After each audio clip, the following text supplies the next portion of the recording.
Welcome to the official Guns Up Nation podcast, the premier voice for the fearless fans of Raiderland. Let's meet today's hosts. Hey, Red Raider Nation, you're listening to the official Guns Up Nation podcast. I'm your host, John Darden, alongside the guru of Guns Up Nation and our co-host, Michael Cole. Today's guest, last season, averaged 14 points, 4 rebounds per game, shooting 53.5% from the field. His journey began at Fresno State before transferring to UTEP and eventually landing here at Texas Tech. He's the new Kansas Jayhawk killer. The Texas Tech offense flowed through this 6'8", 240-pound monster. And I have to say, I don't often feel like a small man. I don't feel like a little guy, but around this guy, I feel extremely incompetent. Ladies and gentlemen, Guns Up Nation, welcome Bryson Williams. Thanks for having me, man. Thanks for having me. Welcome to the show, dude. Thank you, man. Thank you for having me. So first thing we're asking all of your teammates and all you guys to do is just reflect back on this past season. What stands out to you? Oh, man. Really, this past season was just a complete blessing. It was just magical, really. I mean, for us to have a new head coach and Coach Adams, I mean, a guy that grew up right down the road from Lubbock, Texas, and then have a whole group of guys who were transfers and coming in and all were the man at their previous institutions, and with a good core group of guys that were around when Texas Tech was really winning a lot of games. Also, just to be able to put that group together and just have the type of season that we had, I mean, it was nothing like it, and the brotherhood that we had within the team as well. You know, it's interesting. You said something that I don't think anybody else has said sitting at this table, but it's a good thing to pause on. Everybody that transferred in was the man where they came from. Yes. How the heck did y'all make that work? I mean, it really came down to sacrifice, to be honest. I mean, we all knew what we wanted to do, and we all knew that, I mean, everybody knows Texas Tech. I mean, it's an institution that's built on grit and winning. At the end of the day, everybody wants to win out in Lubbock, Texas, and that's what we wanted to do as well. So we knew that it was going to have to take a lot of sacrifice and guys just having to be a star in their role, and that's what we did, and we had a successful season because of it. Sacrifice, that's a good word for this team. There were certain games that you were sacrificing, right? Like you weren't scoring 14, 20, 25, 30 points every single game. No, most definitely not. I mean, there's guys that definitely had their hot nights, and I mean, we was the type of team, that's where the brotherhood came in. We were the type of team that were feeding the hot hand, and we love to see our guys succeed. We love to see our teammates succeed, and at the end of the day, that's what got us wins, and that's all we cared about at the end of the day. Well, you were the hot hand quite often, right? I mean, There were stretches where it seemed like, and I know as fans, we're screaming, just give the ball to Bryson. Just get the ball down to Bryson and let him make a play, whether it's down low or you're hitting the three. I mean, I mentioned the Jayhawk killer. In Kansas, you were 4 for 4 from three. Yes. I mean, you're doing it everywhere. Yeah, I mean, I just attribute that to a lot of hard work and dedication in the gym, man. I mean, I work on everything I do on the floor. I do it religiously in the gym, day in, night out. So, I mean, I just give a tribute to that. Give me some memorable moments from this past season. What are some things, funny, serious, whatever? Take it whatever route you want to. What are some moments that like, I'm going to remember those moments? I would say a couple memorable moments was definitely our team retreat that we took in the beginning of the year. Everybody talks about that. Yeah, I mean, that was just, I mean, I knew from that team retreat that we had something special going on. I mean, because it was like I said, it was a bunch of guys. We was all the guy at our previous school.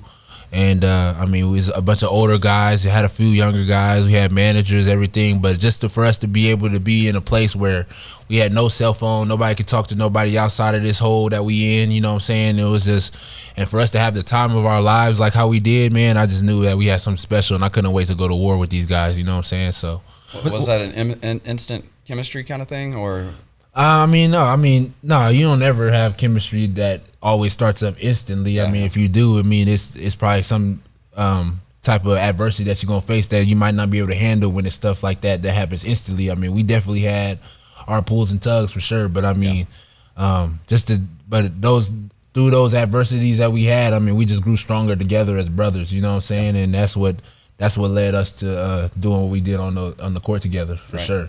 So the retreat, what else? What else stands out to you from this past year? The retreat, I would say our first when we played our first conference game when you played against Iowa State, and right before we left, we had probably 3, 4, 5 dudes go down with COVID and stuff like that, and we were only able to go out there with 7 players, and this is in the 7 players that we really went. It was pretty much our first Big 12 conference game. You know what I'm saying? Nobody that had played in the Big 12 before. So it was like, man, you know what I'm saying? We going out here 7 guys and we fought them to the bone. You know what I'm saying? We just especially that time. I'm like, man, we a tough squad. You know what I'm saying? We don't even got all our guys. Yeah. So we was really excited from the jump from there. A lot of guys have pointed to that as being a very pivotal moment in the year of okay, we can do this with 7 dudes. Where else can we go? It definitely was. It was pivotal for us. It was pivotal for the coaching staff, seeing that they had a group of guys that were willing to fight no matter what. No matter if the odds were stacked against us, you know what I'm saying, which they kind of were. You can kind of say the odds were stacked against us all year, you know, and we were a resilient team, and we knew that. We knew that we going into knowing that nobody wants to see us succeed. Everybody wants to knock us out. So we got to go in there and be just even tougher than we got to be just to win the game, you know. So what's the mindset knowing, and I think all Red Raider fans echo what you just said. Mm-hmm. Nobody wants to see Tech succeed. Nobody. Mm-hmm. What does that do to you in your psyche mentally, knowing that everybody outside of Red Raider Nation is pushing against you? What does that do? It makes me excited. It makes me excited to actually, shut them up, you know, and prove them wrong, really. And that's what it was for this team. Every day in practice we come in, we know nobody wants to see us succeed. Nobody wants to see us win.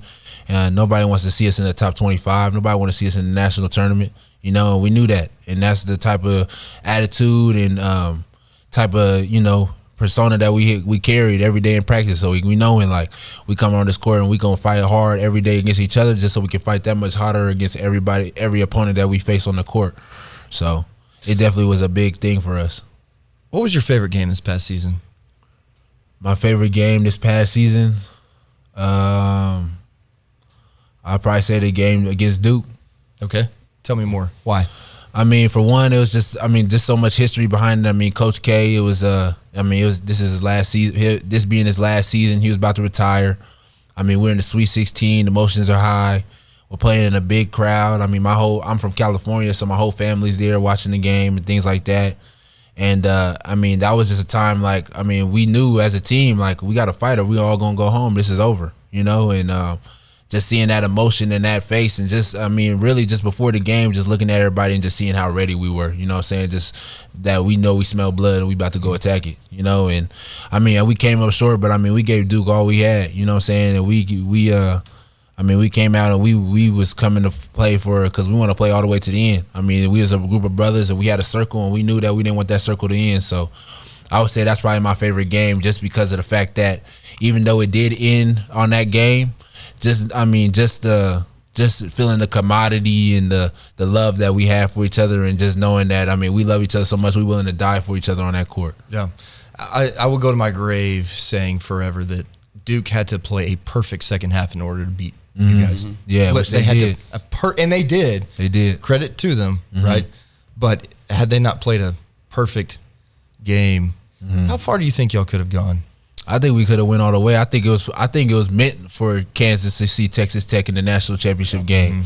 We didn't have wars with Kansas. We beat them at home. Went to double OT with them at their house. Lost to them in the Big 12 championship. I felt like if we would have got past Duke, it was meant for us to see Kansas. I knew Kansas was gonna get to the national championship game. I didn't know if they was gonna win or not. They're such a talented group, and they definitely deserve to win that national championship game. But I just knew that it was just a rivalry between us, and every time we played against them, it was just they were ready, we were ready, you know. And I just felt like if in that national championship game, that just would have been a great way to end 2022 season.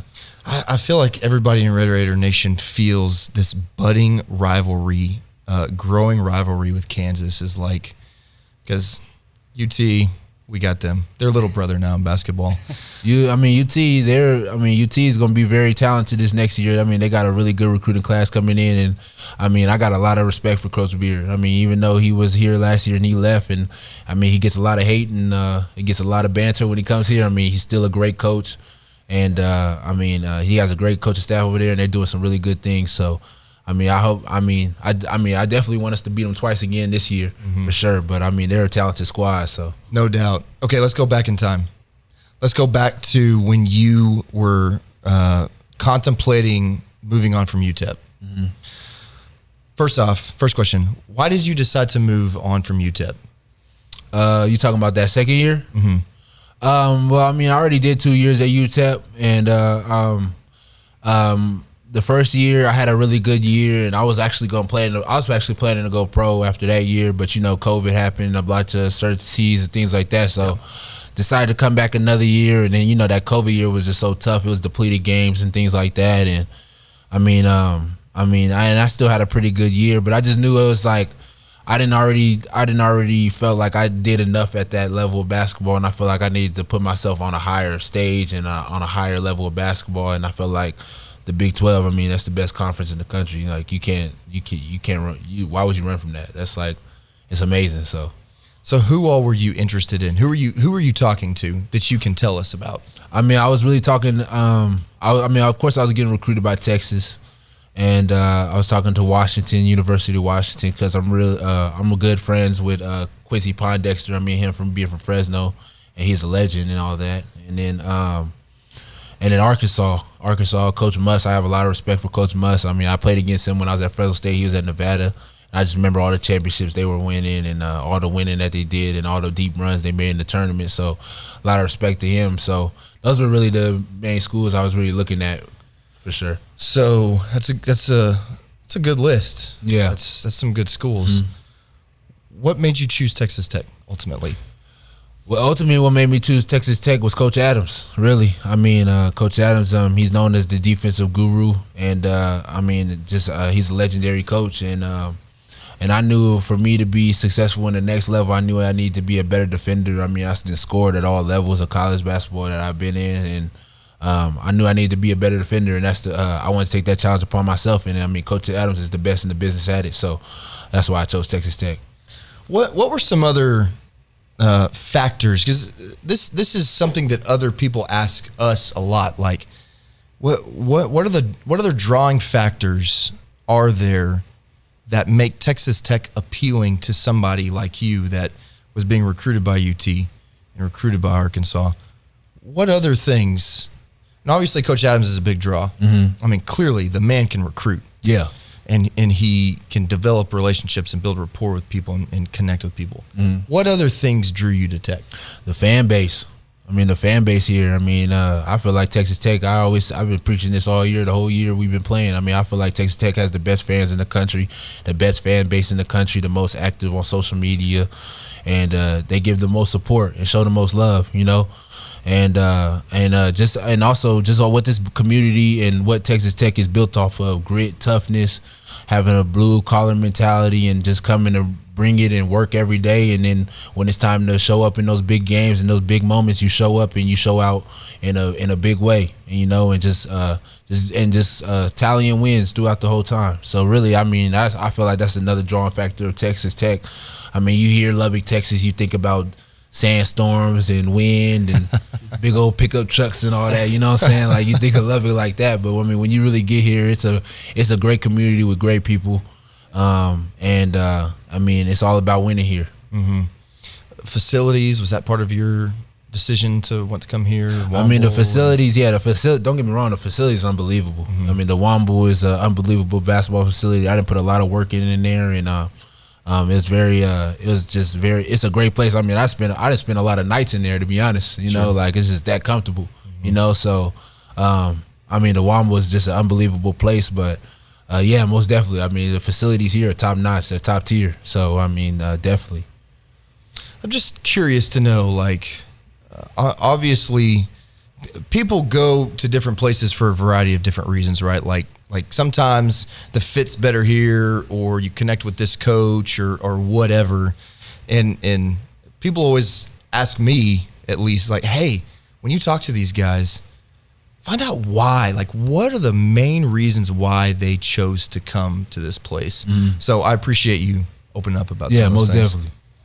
Definitely. You know, you're a long way from California here in Lubbock. Yeah. What was the journey? What's it been like from high school to where you are now? It's been different. I was coming from Roosevelt High School. I spent all 4 years there, in Fresno, California, and then going to Fresno State. I committed there as a sophomore in high school. So going to Fresno State and being the hometown kid and actually starting my freshman year and my sophomore year, it was like, I thought I was going to be doing all 4 years at Fresno State, to be honest with you. I didn't expect to be transferring or leaving schools or anything like that.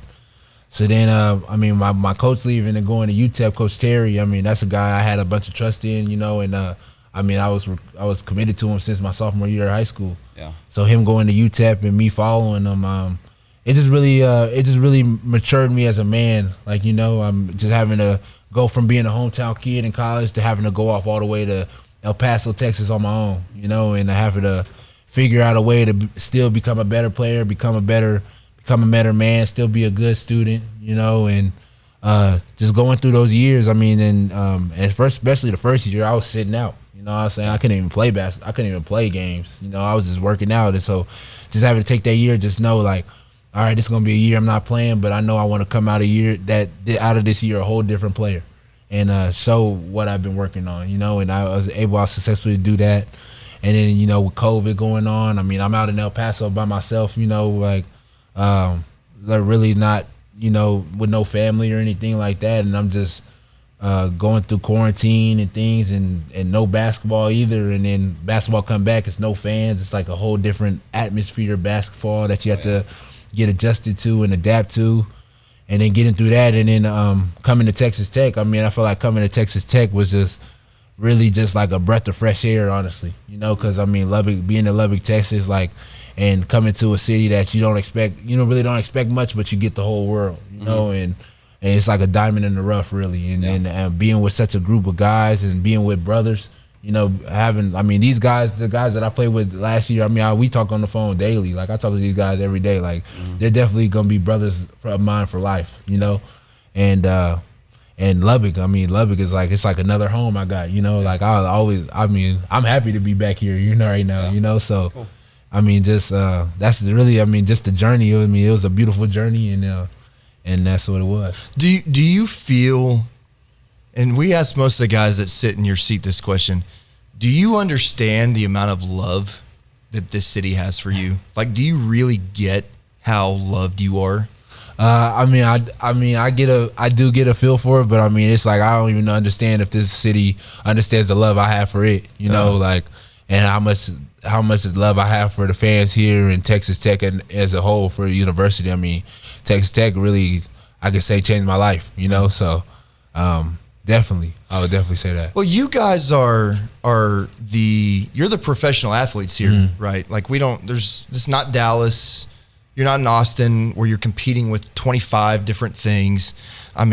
You're a celebrity. We got Clarence back here on the couch. You can't see him on the camera, but we'll get him in this seat, right, Clarence?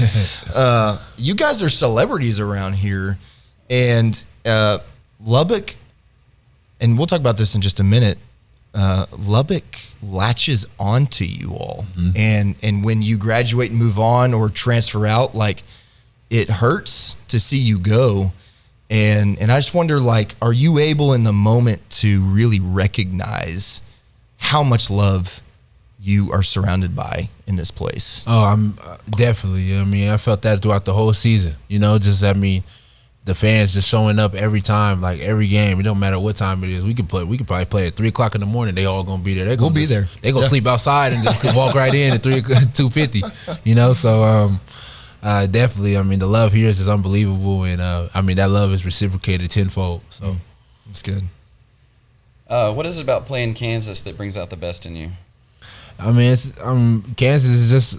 Kansas is a historically great program, and they're just. They were nationally respected everywhere. It's a blue blood school, and Coach Bill Self, he's been there. He's a legend. He's a legend coach, and mean, I'm up for every game. I'm up for every game. There's no opponent that I don't want to take. I take lightly. I mean, I know any opponent you play that can knock you off easy. So, I'm up for every game. But I mean, just playing against Kansas. I mean, I just feel like it's a huge opportunity because everybody watching that game and everybody obviously is going to have Kansas winning and have whoever Kansas play as underdog, and just taking that to heart and just saying, like, I feel like, I mean, the group of guys I got and us, I mean, I feel like we just as good at Kansas, not better, and just going out there and doing all we can to prove that, so. Yeah. Do you feel yourself rising to the occasion when the pressure's, like, at its very highest?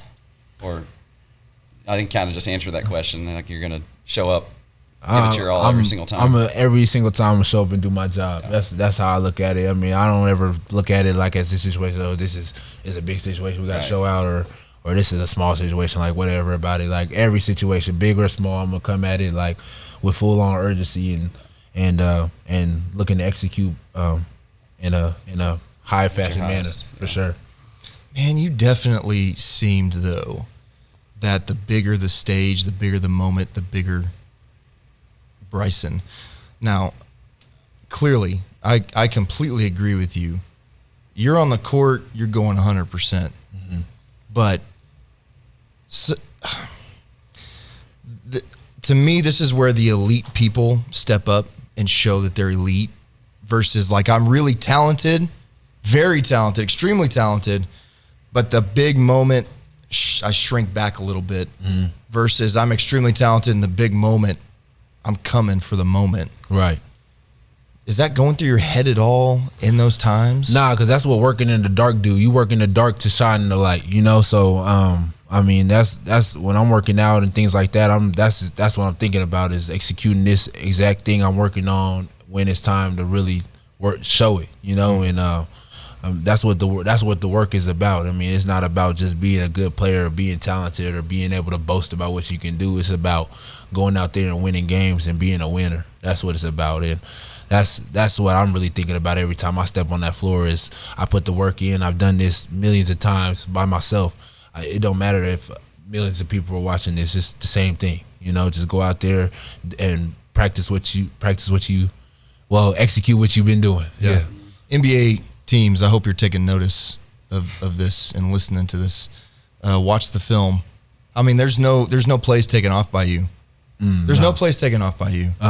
And I feel like Coach Adams is the kind of coach that if you take a play off, you're sitting down. You're sitting down for sure. Okay, let's completely shift gears here for just a minute. Several guys on the team have mentioned that you can dance. That you got some moves. Yeah, I could dance a little bit. Tell us more. Where do you like to go dance? Where's your spot in Lubbock? I don't really go out like that. I mean, if I do go out with these guys, it'll probably be like to Logie's or something like. Okay. And we all gonna dance, like we gonna dance or something like that. But mainly, I just be dancing around the apartment. That's why they be saying that. So they be saying I can dance. Okay, what's the move? What's the go-to? Whatever they need. Whatever, I got it. Okay. Whatever they need, I got it. A couple of guys said that you do have it. Yeah. You do have it. So, okay. Well, when you get that NBA bag. Yeah, maybe I'll post something on TikTok or something. I know this TikTok taking over the world right now. I might have to get on a little part of that. So. No doubt. Okay, we're going to completely shift gears again here. And it's something that everybody in college athletics is talking about, whether it's basketball or football or baseball or whatever. The game has changed significantly. Yes. Right? Like back in the day, which wasn't even that long ago, and you said it yourself with Fresno, a guy commits to a school, he goes there as a freshman, and you stay there for 2 years and get drafted, or stay there for 3 years, or stay there for 4 years, and a transfer was a very rare thing. Mm-hmm. Obviously, that's completely different. And the portal has been fantastic to Texas Tech. And I will say this, and I'm looking in the eyes, Texas Tech, of all of us Red Raiders. We got to remember what the portal has done for us. This guy right here. I mean, we get upset about the portal, which is understandable. And I said this a minute ago. Lubbock embraces our celebrity athletes. Mm-hmm. Like, you are one of us. Mm-hmm. And when someone leaves, it freaking hurts. Yes. It hurts. Because we Lubbock guys, Texas Tech fans, we look at ourselves a little bit different than maybe some other schools, right? Which I think is a good thing. But What? I'm just going to be direct. Are you surprised by any of the guys who have transferred out in this past year? You always surprised when somebody transfers out, you know? But at the end of the day, it's a team sport. And there's going to be guys that, you know, feel like the grass could be greener on the other side, or there's the guys that, you know, feel like it could be a better situation for them as a player. And you can't knock them at all on that, because at the end of the day, it's their life and it's their career. You know what I'm saying? They're going to go to a different institution. They still got to make the best of that situation. You know, it's the same thing as coming back to the school. It's a whole new year. It's a whole new guys coming in. You got to make the best of that situation. And it's like a lot of times I feel like it is frowned upon to be in the portal, go into the portal and go to a different institution, things like that, and try to look. But at the end of the day, it's all about better opportunities, and it's all about being on that floor playing, because that's what basketball is about. So yeah, I think the transfer portal is actually a very good thing for college athletes. Yeah. I think that is something that fans, again, we're not used to it, right? Like, it's brand new, and you guys weren't used to it either, right? Like, this is something that really has begun in your playing time. Yes. It's just taken us a little bit longer to get to that point, and things are just changing. And again, I think for all Red Raiders, I'm a Tech grad. I bleed red and black. I was born and raised in this city. Wreck 'em. Man, it hurts, and you're like, why would you leave? But then on the flip side, we get you, right? That's what happens. And you gotta look at it for another school. At the flip side, they get that. You know, they get him. They get, you know, they get her. You know, like right. You never, like, the transfer portal that's what it's about.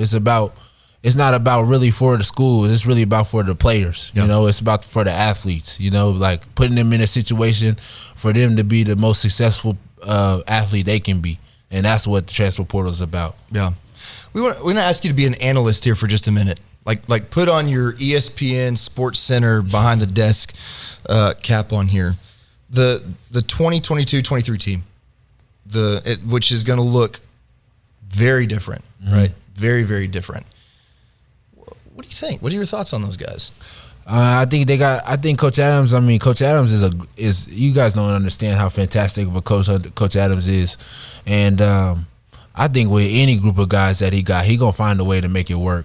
And with the returners that he does have, KO coming back. That's him being such a big piece in the West coming back, and then also his pickups, Fardaz and the freshmen that came in, and Williams that came, and also Harmon. It's a talented group of guys. I actually seen them hoop today, and I liked what I saw. And Texas Tech is always going to be something to reckon with, and I think I really am confident in these guys to hold it down for Red Raider Nation and come in and just spark it up. What's the way too early prediction? How far are they going? Way too early prediction. I ain't never gonna talk down on my Red Raiders, so I'm gonna say top 5. Okay, all right. We were just talking about how Tech is being disrespected already. We're outside of Rothstein's top 36, which is mind-boggling to me. Mind-boggling. But that's okay. That's okay. That was the same thing as last year. You know, it's and a good thing overall, right? That's the main thing about it. Predictions. That's the word, predictions. It's a prediction. It's not what it is, you know. So it could be they could predict as what they want about Texas Tech. At the end of the day, we got to go out there and execute it, and we got to go out there and perform, and we got to go out there and win games, and that's gonna shut all those predictions up, because at the end of the day, it's a prediction. It's not the truth. So yeah. All right. So tell us about how your NBA workouts are going so far. They've been going really good. I've been getting a lot of positive feedback. And I still got a lot more coming up, so just going to attack them with a full head of steam. Yeah. Can I jump in here and ask for what it means you're getting good feedback? We were talking to Adonis yesterday, and he says he's getting good feedback. And what does that mean? Getting good feedback. What are they telling you? Feedback is pretty much just telling you what they see in you as a player and where they can project you at. And how you could help their organization, what they see that you could bring to their organization to help them be a winning organization. And that's pretty much feedback. And I've just been getting a lot of good positive feedback from that. So just trying to take that with a full head of steam and just keep building on momentum, really, and just go into these workouts and attack them with all I got.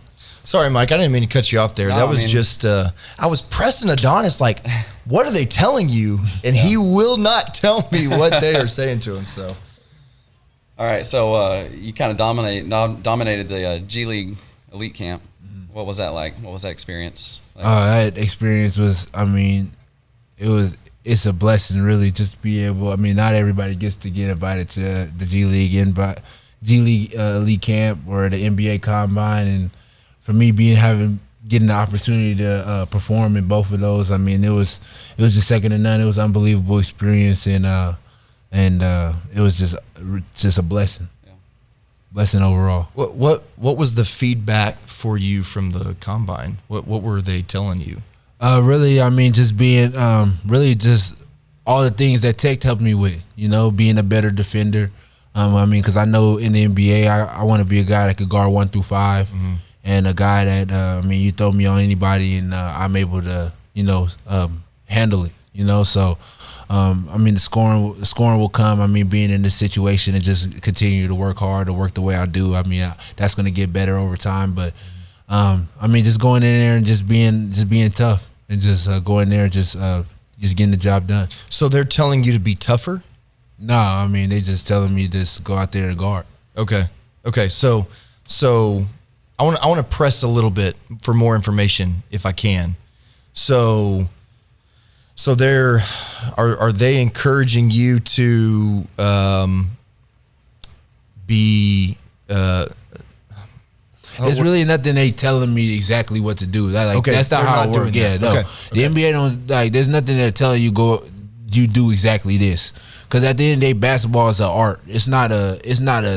You're not a robot in basketball. It's an art. It's an art to it. Like there's things you can do and there's things you're not too well at. But those are the things that you go into the gym and work at, so you can do those things good. Okay. So really, it's like just all the things you work at and all the things that you good at and the type of player you are. You go in there and be that, and they seek the value of what you bring. That's what it is. They don't tell you just go in there and do this.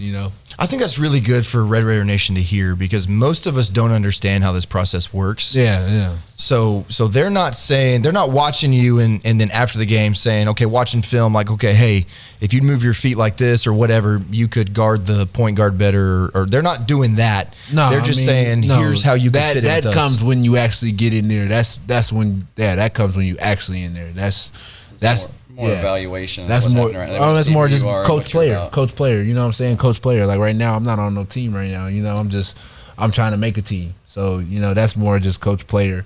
When you actually are on a team, you have a coach that's relying on you to help win them games. That's when that part comes in. Yeah. What would you say is your prediction for the next step in your career? NBA. Yeah, NBA. That's my prediction, and that's what I'm going to go get.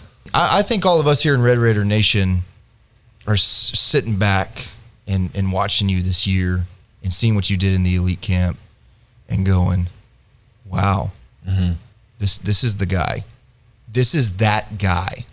And Tech has had a lot of really, really talented, incredible guys on lots of phenomenal teams. Yes, they have. It's different with you. Yeah, and that's just my opinion. But that's the opinion I think of a lot of Red Raider Nation is, okay, Bryson Williams, this is that guy. Right. No, yeah, you hear the word ceiling and you hear the word potential. I feel like I have a lot of untapped potential myself. And, that's really one thing that really it hurts me in this draft is my age. Jumping around from college to college and coming into the draft so late in my career, But, I'm not looking at that. I'm not looking at anything like that. I'm just looking at being the better version of myself, and getting better every single day in any way that I can. Mm-hmm. And that's the only focus I have in this whole thing, so. Well said. What was your experience like with the coaching staff? The coaching staff here? Yes, at Tech. Unbelievable experience. These coaches have grown me in ways I didn't even know I could even grow in, and just the hard coaching that they gave me, and just the way they pushed me in every single way, and hit certain buttons that were pushing to make me a better player overall.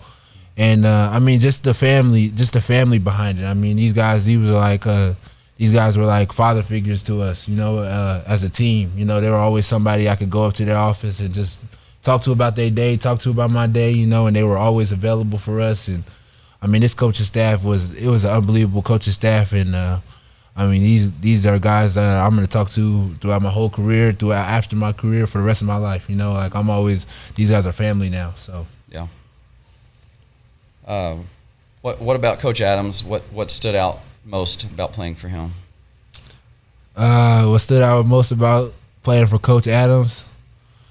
I mean, I love Coach Adams to death, man. I just think he's a dog. Yeah. I think Coach Adams is a dog in every single way. I mean, he looks like an old man that just sits with his arms crossed, walking around, watching the game. But I mean, he's a mad scientist. He's a genius, man. I mean, just watching him, the way he depicts film and the way that him and the coaching staff just go through the film and talk about the ways that we could win the game and what could go wrong here, what could go wrong there, and how we can combat it with this and how we can combat it with that. Like just watching them just really just bring this basketball stuff down to a science and the dedication they put into winning. Like, I mean, it's just unbelievable. And I mean, Coach Adams I have nothing but great, unbelievable things to say about Coach Adams for sure.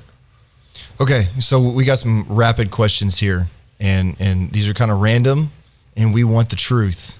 Okay. We want the truth. The no holding back reality. All right. From Bryson. Okay, who's the funniest guy on this past year's team? Are we talking about everybody that was here, or are we talking about like to the end? You're about to say Sadar Calhoun. Yes, that's what you're about to say. I mean, okay, so because everybody's saying that, we're going to take him off the board, and we're going to say, aside from Sadar, did I say his name right? God dang it. Sadar. Yeah. Okay, I'll cut that piece out. Aside from Sadar, who else? Who's the funniest guy on the team? I'll probably say Adonis Arms. Adonis Arms. He's super goofy. Y'all always see the big old smile he had on his face. I always call him the Black Joker, because I mean, like if you was to put the paint on his face and everything and just tell him to smile, like he gonna look exactly like the Joker. So like, yeah, I call him. Yeah, that's Adonis Arms for sure. We love the Adonis KO beef. We love it. We love it. It's interesting. We learned that Marcus and Davion were getting at each other all year long. And we learned that KO loved just annoying the hell out of Adonis. So that's good to know. Okay, a funny story from this past year. Funny story from this past year. I mean, it's a lot. it was a really eventful year. Give us a couple.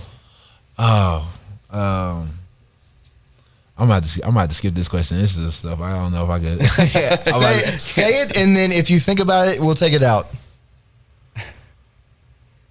We've heard about you guys cramming the pillows and just beating each other to hell. Oh yeah, at the retreat. Okay. We heard about that. The retreat. We had so I had just came off a injury to my jaw. I took an elbow to my jaw in practice and fractured it. So I wasn't able to be involved in this game, but I was able to, hit. So I was in a perfect position for this game. But so pretty much we had it was a retreat, and it was like in the place we were staying. The coaches were on one side, we was on the other side.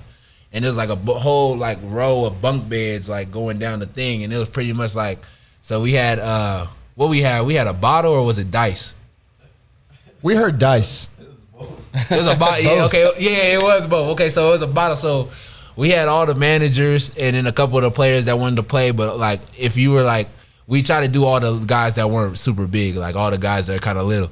So we had all stand in a circle. And we spun the bottle. Whoever it land on, that's the person that's selected for this game. So then if they get selected, then we roll the dice. If you roll the dice, that's how many times you got to run up and back through the alley. The alley of death. That's what we call it. The alley of death. Yeah, so pretty much we all standing there. We all got pillows. Some dudes got mattresses off the bunk bed. Some people, and pretty much you got to run your sprint. You got to run your sprint. So and you got to try to survive. You didn't have to run. You didn't have to run through. If I'm running through that, I'm probably. You couldn't run through it because I couldn't run through it. I mean, I would hit my face. It would have been bad. Clarence, did you have to run through that? Clarence did, but it wasn't really fun with him because he's strong. So he just. I was getting my surgery on my hip, so that it would not let me go. And I was like, man, screw that. Yeah, he went anyway. I was like, I said I'm gonna sit out this one. I ain't even gonna hit him. I respect that. That's probably why Adonis said I ain't gonna mess with Clarence. Yeah. He called him dangerous. It wasn't even fun with him. Like he was eating the pillows. Like it wasn't even feel like the managers was really funny because they was falling, and then once they fall, we on it. Oh man! So it was like, did you say the coaches were doing this too? No. Oh man! Nah, when the coaches came in, we turned the lights on to stop. You're like, we weren't doing anything at all. Yeah, that'd be funny to see Coach Adams with a pillow. Yeah. It was actually funny because Coach Adams did walk in during somebody's go round, and he was like, if somebody hit me with a pillow, somebody get knocked out. It's like, Coach Adams funny, man. It was funny. So that was definitely one of the funniest moments of that year for sure. Okay, give us another one. What was another one? Let me just stick with that one. I don't even know if I have. Oh man, let's see. What all have we heard about? We've heard about Marcus running in and falling flat in front of Adonis because maybe you two were chasing him in the parking lot or something. He busted in the door and just tripped and fell flat on his face. And he's like, we can't talk about that one. We can't talk about that one. Oh, but talk about that's it. That's gonna get us in trouble. We can't talk about that one. Oh man. I can't talk about that one. Okay, let's keep going through. What else? What did other guys say? Remember. I'm trying to spark your memory. I'm trying to think of something. I'm trying to think of like a funny moment that's not something that's something we can share. Like, because I mean, we have funny moments that cannot go public. That's what I'm saying. Right. Like we had like people aren't supposed to know about that. Yeah, nobody's supposed to know about these. But Bryson, you can't get in trouble. You don't play here anymore. That don't matter. It's like you get somebody else in trouble. Still dudes in college, and I know Coach Adams is watching this. There's a lot of buffoonery going on. We can't have that. Ooh, buffoonery. Yeah. Okay. I like that word. Okay. All right, fine. We'll let that go then. You have to answer this question though. Who to you is the most annoying person on the team and why? Most annoying person on the team? I say Clarence because he's my op. We gotta. That's my beef. Okay, we got to hear the beef then. It's just my op. It's my op. Like, you know what's up. If I see him, it's up. Off rip. Like on the court, we're rooting for each other. But off the court, I can't stand him. Like if I see him, but you brought him with you. Exactly though. Like, you know what I'm saying. Like that's just what it is. Like everybody had a beef. Like, don't get me wrong, we all loved each other, but everybody just had a op. Like everybody had a beef. Like that's life, right? That's just what it was. Yeah. That's life. Yeah, that's what it was. Sadar was everybody op. That's why you're the funniest. Like he made it a point to be that way. I don't know. It's just that's just how it went. Yeah, that's just how it was. So is there a story you can share about Clarence that started this? What happened? How did it start? Nah, we can't talk about that either. That's what I'm telling you. We can't talk about how it started. Like, too many secrets today. You know, and I'm sorry, Guns Up Nation, but when we turn these cameras off, we'll get the story. But then we can't share it because we're not going to break the trust. Yeah. Okay, hardest practice that you remember and what made it so hard? Hardest practice. I would say the hardest practice that we had was. We played I would say after the scrimmage we played New Mexico State here at home, and we didn't come to play. Those guys, hats off to those guys though. New Mexico State, they've always been a tough program. I mean, Coach Jan's over there, he's a great coach. I got nothing but respect for him as well, and they had a group of really good players. They just came in and brought it to us. We didn't come to play. We had a few key guys sitting out from injuries and things like that, but still, like, there's no excuse to that. And I would say the practice after. Coach Adams let us know, like, this is not how we're gonna play this year, and we had to go through them growing pains. But as you can see, it helped out a lot. So was that were those sprints that you had to do? Was it just that you name it? Okay, yeah, name it. I'll tell you this: it wasn't much basketball being played. So, yeah, but one of those. Yeah, it was one of those. One of those. Okay, on Coach Adams, a time that he surprised you Time when he surprised me. in some way. He surprised me. He surprised me with his hands. I know he boxed. Coach Adams used to box, and he got hands for real. And he was telling us a story about, I guess, when he snuck somebody, he said, "Oh, he did his hair flip and then he swing at him." Like, he surprised me with that. I was like, "Oh, Coach Adams, like, oh, you get down like that?" Like, so yeah. Like I said, Coach Adams is a dog. I mean, I got nothing but respect for him. He a dog. I wouldn't mess with Coach Adams. Nah, you wouldn't. I wouldn't advise it. There's something about that West Texas. Yeah, he's tough. He's gritty. Yeah, absolutely. He's gritty. And that then shows out on the team too. Like, you could see it. You could see they're and obviously you're going to have your off games, right? Like, you're just going to have your games where, yeah, you're going to have off games, but you ain't never seen no game where we was off and we didn't fight and we laid down. Yeah. Yes. We ain't never, like, that off. That's part of basketball. It's momentum. Like, you're going to have games when you're off. Like, even the best have off games, but it's a difference between having an off game and laying down or having an off game and fighting to the end, you know? So, you you only as strong as your leader, and we had a strong leader, so we not laying down, That's know? Right. So, your absolute favorite moment that you're going to tell your grandkids about someday from this past year? My absolute favorite moment. I would say my absolute favorite moment. I think my absolute favorite moment I would say was probably the Texas Tech versus Texas game here at Texas Tech. That game is I talk about that a lot of people ask me about that, just being a Red Raider and stuff like that. Like, I ain't never been in a basketball atmosphere like that and let alone play in something like that. You know what I'm saying? Like, having the fans camp out for 3 days before the game, and just all the animosity built up of it. And then just to actually get in the game and actually feel like this is about to happen right now. This is going down right now. I would say that's probably the greatest moment of the whole year. What was that like playing in that? Unbelievable. I mean, just like unbelievable. Adonis was standing next to me telling me something. I could like, what? Like, I couldn't even hear him, like, it's just, it was unbelievable. It was surreal. Yeah. It was surreal. Yeah. Yeah, I heard analysts say, like, the entire game, it was like the final shot.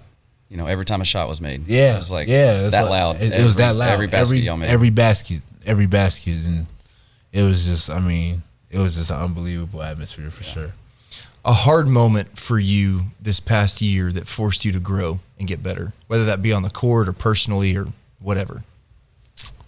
I would say probably the beginning of the preseason leading into conference. I was going through a tough game spell. Like, I wasn't really having really good games, and I wasn't playing too well on defense or offense, and I was kind of sitting, like, not playing a lot in the games and not really getting a lot of minutes or anything like that. And I feel like that was the time I really grew as a player, because even with all those struggles and things like that, I just knew, like, I'm sticking to my work. I'm sticking to what this is, and I'm gonna put my whole into this and put my trust into this, and just wait for things to blossom out of that, and God willing, they did, and I feel like that was the time I really grew as a player, because that was the time I was really down on myself, and I was just really just trying to force things and just feel like, man, what can I do to fix this? What can I do to fix this now? What can I do to fix this now? But learning that, this is a marathon, this isn't a sprint, those type of things are gonna happen, in this type of sport, and just knowing that I have to grow from that and just stick to the work and just get better through that. So you did, and here you are. Yes, sir.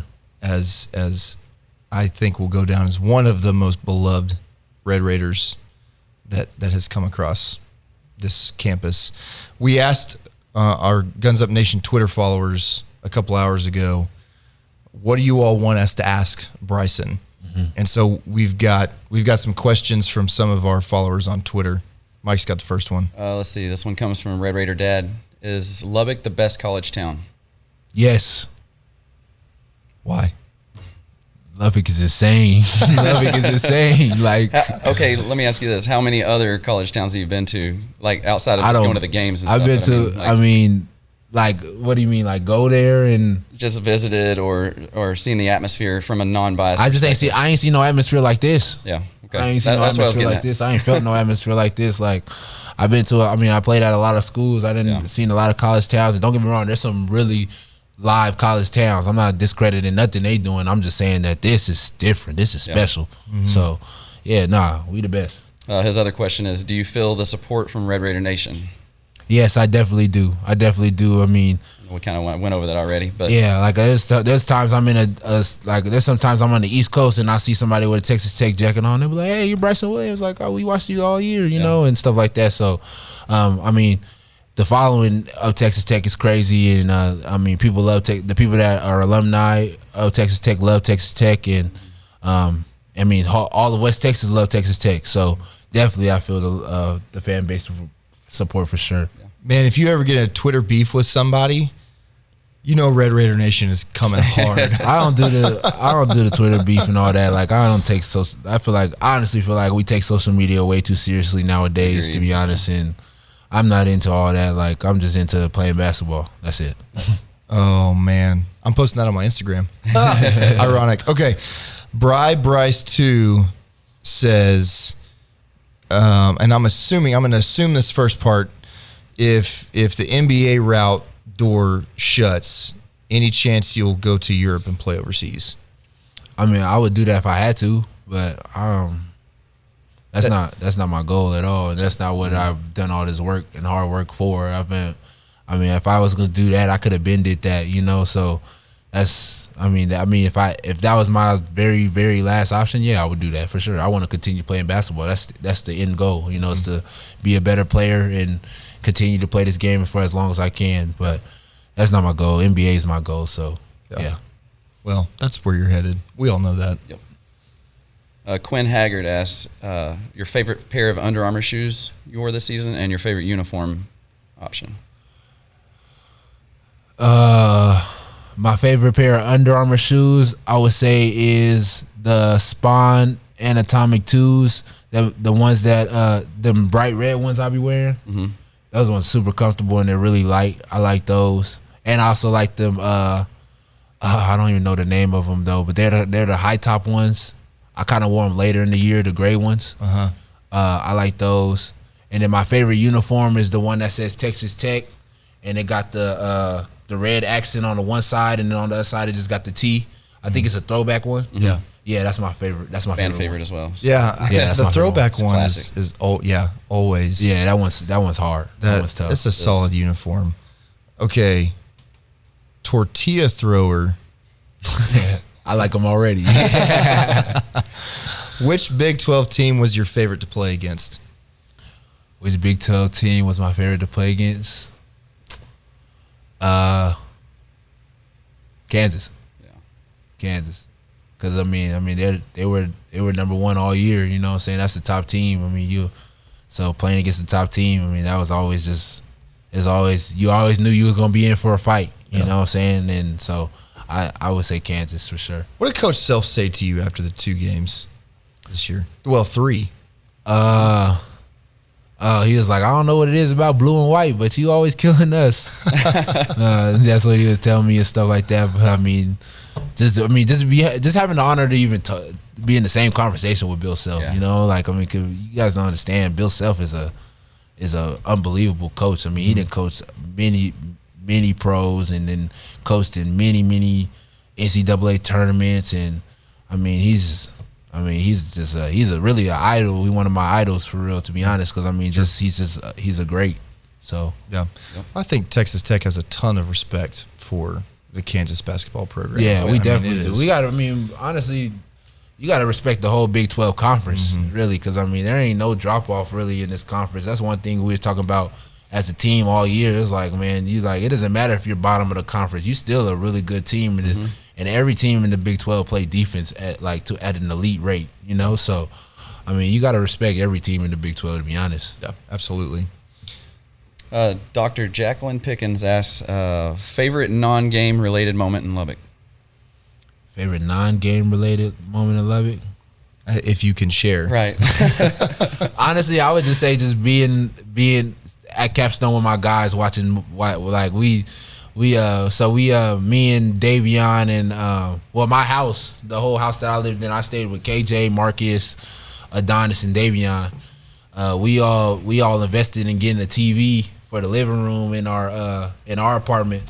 And I would just say, honestly, non-basketball related, that was probably my favorite moment. Just all of us as brothers, we just sitting there. We'd go get some dude would get a Whataburger, some dude would get Raisin Cane, some dudes would just get Chipotle. But just all of us sitting in a commodity and watching a movie together, like that was probably my favorite non-basketball related moment. That's good. She actually had 3 questions here. So who do you miss most from the team? Who do I miss most? I mean, I miss all my guys. Yeah. I miss Easy them all. answer. Yeah, I can't even say I miss one dude more than the other. I miss them all. Yeah. And then her third question was, what has been most surprising while working out with NBA teams? What has been most surprising? I would just say how quick the turnover is, really. Just being that you come into a city, you eat a meal, you go to sleep in your hotel, you wake up, and that morning you pretty much with the team doing physical stuff, working out with the team and all that. You get done, maybe have an interview process after, you get some recovery. Mm-hmm. They feed you something else, and then you on to the next flight to the next one. Yeah.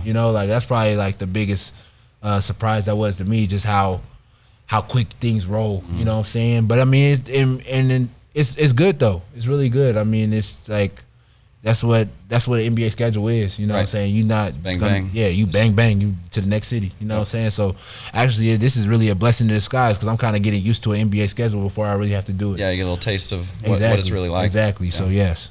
Franchilla's Burner asks a burning question that we were going to ask you anyway, but we thought, okay, let's push it to the end. Let's pretend like NBA was not a possibility for you this year, and you had 1 year of eligibility left. Would you come back to Texas Tech? Yeah, I'll be right back here. Why?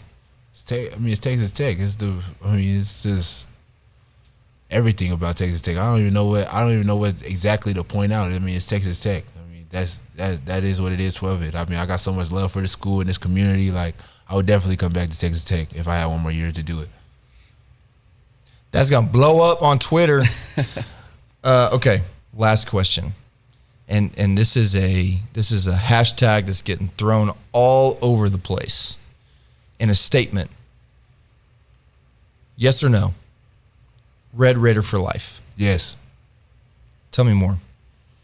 Like I said, I feel like, being a Red Raider and being here at Texas Tech and investing my all into Texas Tech, and Texas Tech gave everything back tenfold. You know, I feel like coming to Texas Tech really changed my life for the better in a big way. Basketball on the court and off the court, and just having another home. You know what I'm saying? Just being able to come back to Texas Tech before I have to go to another workout. You know what I'm saying? Just having that opportunity to be able to do that and be able to come on here and talk with you guys and having the fans in tune and wanting to hear what I have to say and things like that. For sure. Red Raider for life. Bryson, you are loved, and one of the things we love about you guys coming on here is we get to know the man that is inside, which we truly believe here at Guns Up Nation. Like, you're talented, you're an excellent basketball player, and that's great. We really want to connect Red Raider Nation with the man that is inside of the uniform. And this has been a phenomenal conversation with you.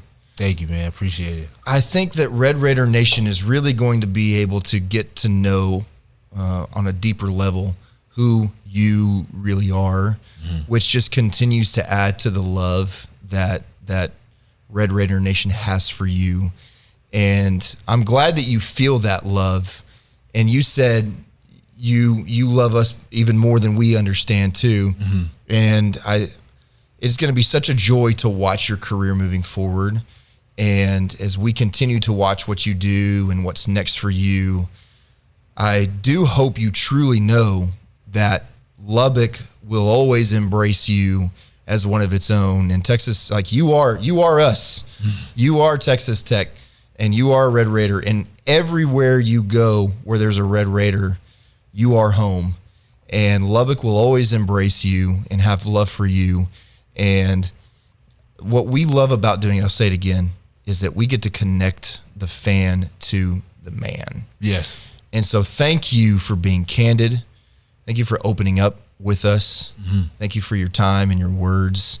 I'm really excited to turn this off and get to hear some of those stories you say you can't tell everybody else about. So we'll get to know the dirt. But Bryson, thank you, man. Thank you guys so much for having me. This is an unbelievable opportunity. Thank you guys, for real. Thank you so much. And best of luck moving forward. I say luck. I hate the word luck. It's not luck. He doesn't need it. You don't need it. You're putting in the work. So congratulations ahead of time for what is yours that you're going to get. Thank you so much. I appreciate that. Thank you. This has been the Guns Up Nation podcast. See you on the next one.